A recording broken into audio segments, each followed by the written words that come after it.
Why hello there. Today we're doing the top 5 Disney restaurants that are not as mainstream as you might think. The top 5 underrated Disney restaurants, if you will. We're going to be starting off with a favorite of mine, and hopefully what will be a favorite of yours. I just meant you could start, not like... No, I'm doing the whole thing. You're just doing the whole thing without me? Come on.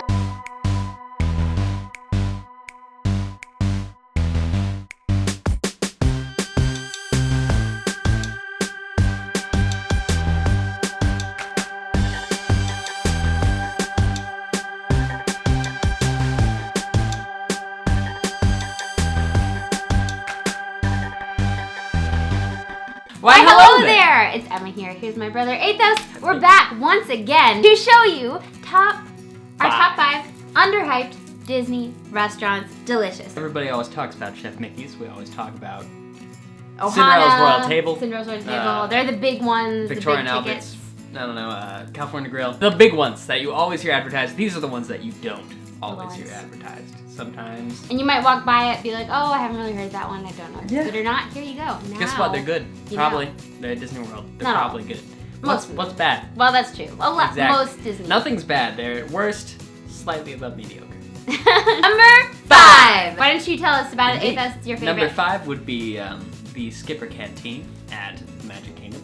It's located in that little nook that used to not have anything in it. I don't think. Tinkerbell meet and greet for a while. It's been in a state of flux. Now it is the Skipper Canteen restaurant. What's your favorite thing on the menu? Would you say? I really liked there was a tofu noodle thing that I was a very big fan of.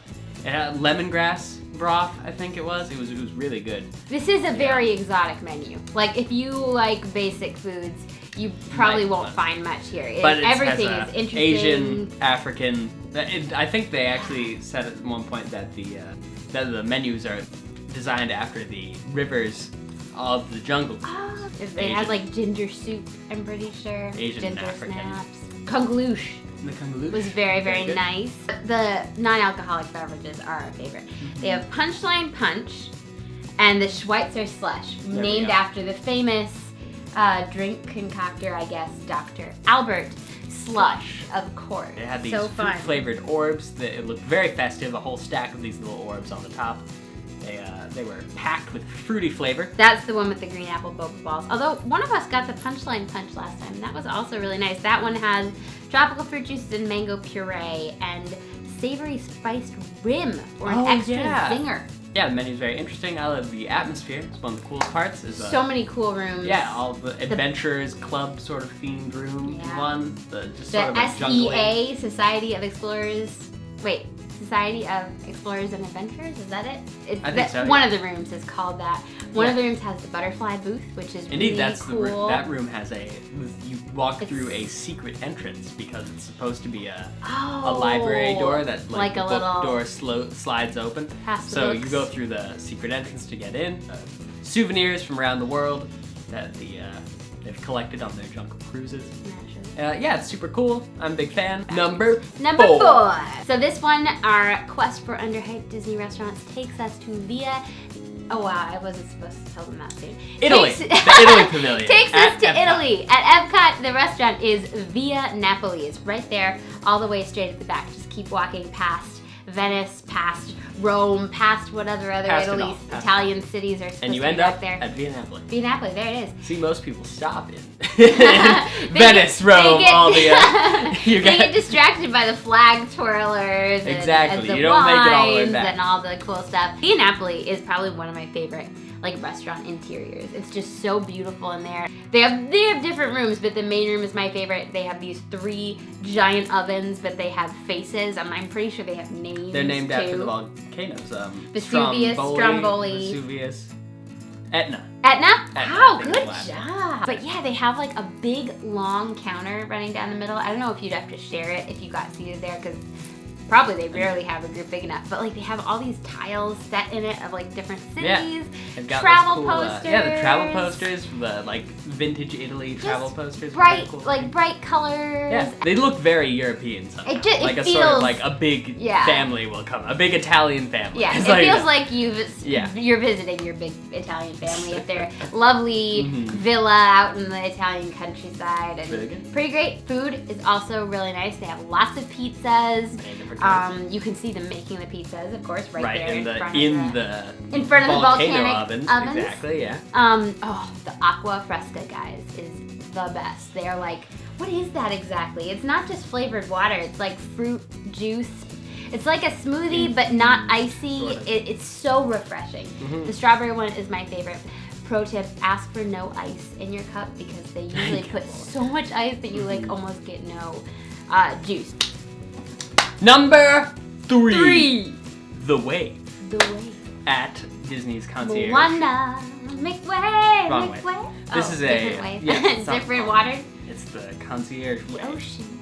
Not Concierge, it's the Contemporary. That was the Contemporary Way. The Contemporary Exactly. Resort in the basement. Really cool. It's got these Blue, swoopy things. It used to swirly. be. Wasn't that a food court, an arcade a long time ago? Oh yeah, Many ages moons ago. That's what the area used to be. Swanked it all up. Little yeah, bar looks like there, a sort very of club swanky. lounge sort of look to it. It's got these blue lights to go along with the wave theme. Right it also off. places red lights. I think there's a little bit of a there's exchange there. definitely in the main dining room. It is more of like I'm kind of surprised It has actually. a warmer Neutrally, because you go from like orange this and blue taupe. entrance into this more orangey It's like color. you go from the wave to the beach. Yeah, it's kind of strange, but you know.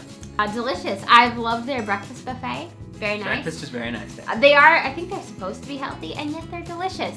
Who would know, right? Wouldn't even know. You'd think that they're just all about whole grain croissants, and you know how we feel about those. Bad news. Bad news. We were at Disney World during Hurricane Matthew, and we were stuck at the Contemporary, and we went to the Wave for dinner, along with pretty much everyone else at the Contemporary, because I think they told everyone to stay put and not go out, so I think we waited a really long time for a table, but everyone was in a good mood. The servers were all really nice, and the buffet, super delicious. It was amazing. Like, they had little beef tips that were really good. Everything really flavorful, really interesting, and delicious. Super and good. Lots of kinds of potatoes. I don't know if that buffet was like what they are normally at dinner, but yeah, pretty really good stuff. excellent. Number 2. We are headed back to the Magic Kingdom. This time we are off to Liberty Square for lunch at the Liberty Tree Tavern. Now I feel like when most people think of Liberty Tree Tavern, they think of like the dinner where they have they serve you family style, Thanksgiving-y food. Yeah. Do they still have characters there dressed up in like colonial attire? Oh no. They used to. Liberty Tree also serves lunch. They open at 11, and it's a really, really good lunch. They have, I always like their fish and chips, don't you? Yes, they have very good fish and chips. They're I nice. think they have their the tavern fried cheese, which is sort of like that's the mozzarella stick kind Well, of. no, it wasn't mozzarella sticks. No? I thought they were more like cheese curds, sort of. Weren't they more like the fried cheese curds? I can't remember. Of course, the main reason you go, and the main reason we go is for desserts. The tri-corner sandwich. Oh, don't say that. The tri-corner sandwich, you guys, was so delicious. It was focaccia with roast beef and I think coleslaw, but they got rid of it years ago. And most of the time they have like some kind of pork sandwich, which I'm just not as into pork. It might be delicious still, but I miss that roast beef.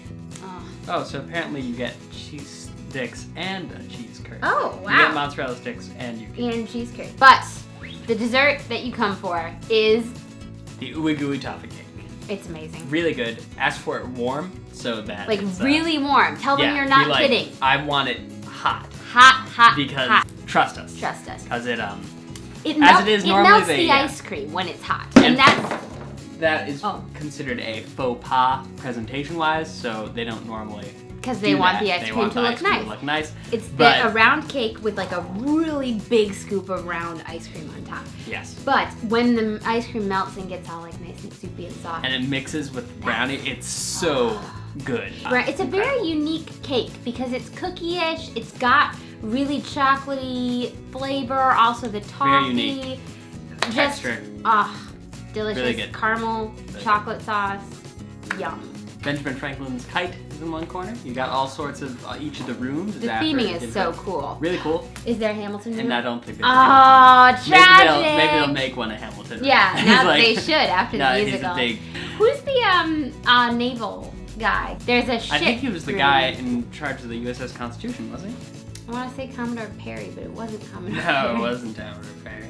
Benedict Arnold room? No, not that either. John Paul Jones. John Paul Jones. And Paul Revere. Also have Paul Revere. Paul Revere, John Paul Jones, Paul Revere, Betsy Ross, George and Martha Washington, Benjamin Franklin, Thomas Jefferson. There's your whole set of rooms. Complete. All very historical. If you're a big fan of Hamilton, go for it. These are all your friends mostly. Yeah. By and large.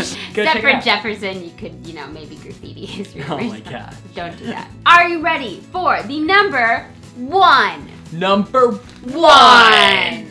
Number one. Sanaa. Sanaa. Welcome to Africa. Here at the Animal Kingdom Lodge. Villas. Kidani Villas. Not the Jumbo House. Not the Jumbo House, yeah. But it's fun to have an excuse to visit Kidani Village if you're not staying there because it actually is beautiful. Really cool. It's so also cool. The only part of the Animal Kingdom Lodge complex where they have giant tortoises. You're right. You can go see them. And they're right by right Sanaa. You can go back and there's the area with like 2 or 3 big old tortoises. We had a conversation with one of the waiters once and they were describing how the different parts of Africa influence the cuisine at each of the different restaurants. And this one is more northeastern Africa. You've got a lot of like the naan, the flatbread. Naan bread, different flavors. Yeah, a lot more of the spicy, sort of the spices of Middle East sort of, area. Yeah. It was by the Silk Road. There we go. So it ended up with all sorts of spices, theming behind it. You can kind of see it when you're even going through it. It's got sort of it feels like the different clay burn from sort the of other like, places. Exactly, it has a very different feel. It's really itself. cool though. It's, oh my gosh, such a gorgeous interior. Like the pillars some of them are shaped like giant beads, and like there are like leaves overhead, and there are these lovely windows looking right out onto the savannah. Right there. Giraffes come right up to your window. In fact, I think that might be the only restaurant. There are obviously lots of places where you can see the savannah at the Animal Kingdom Lodge. That's the only restaurant. And at like the parks, but yeah, I'm pretty sure it's right there next to it. Naan bread is the one thing you absolutely have to try. So good. Oh my gosh, amazingness. Superb. I usually like the tandoori chicken. That's really delicious, and it comes on the naan bread. Yeah. I think there's some sort of steak thing that I've gotten that comes on the naan bread as well. Yeah, they have a burger that is very good and like meat, all delicious. Really good, yeah. And you still, being at the villas, you hear about it less than say, Boma or Jico, but it definitely holds its own. Totally as worth a the trip. Animal Kingdom One of my restaurant. favorite Definitely restaurants of all time, really. It's just so good. Totally That leading the Underhyped list. Just amazing. Really. Most of these lists aren't in any particular order, but in this case, Sanaa totally is very the top. good. Thanks for joining us. Thank you for joining us on this today. Culinary adventure through the hipster restaurant. Hipster. There we go. Disney World. Underhyped. If you enjoyed this video, don't forget to give it a thumbs up. Make sure comment, you're subscribed. Check out the other top 5 Disney videos. Tell us about your favorite Underhyped restaurants down in the comments, of course. We can't wait to hear from you. We'll talk to you again soon. Bye, guys. Why, hello there. Why, hello there. Why? Yeah, here, hello there. You introduce it. It's nice to see you all. Today, we are doing another top 5 list. We know you're big fans. Everyone loves top 5s. We're even going to include the clickbait circle. You know how they always have the little red circle for clickbait. Top 5. This will have a picture of a Mickey waffle, and we're going to circle it in the thumbnail. Red circle. So, I hope you're all here to watch our clickbait top 5. Wow, Today this is terrible. This is awful.